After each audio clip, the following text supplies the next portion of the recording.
Pemirsa, menanggapi keluhan dari masyarakat, PDAM Tirta Betuah Banjuasin akan meningkatkan kualitas pelayanan kepada masyarakat.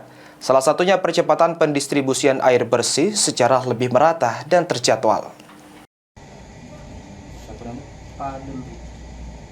Deras lagi tak ini?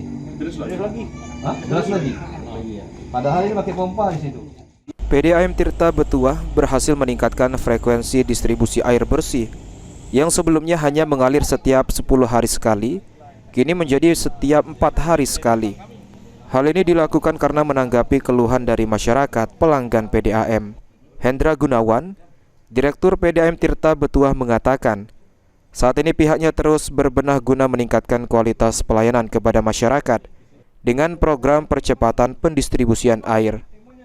Hendra Gunawan juga mengatakan, pihaknya menargetkan agar air pam dapat mengalir setiap 2 hari sekali demi meningkatkan layanan kepada pelanggan.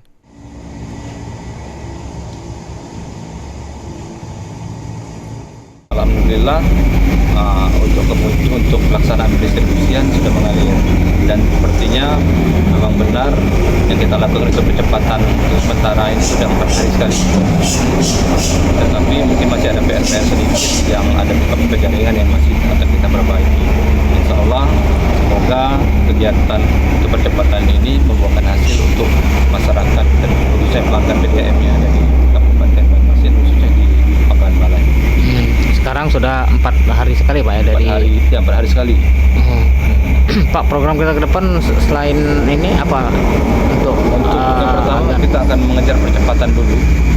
Percepatan ini selain itu. Ditambahkan, Hendra Gunawan juga mengatakan PDAM Tirta Betuah Banjuasin akan melakukan penertiban terhadap pelanggan yang tidak taat membayar.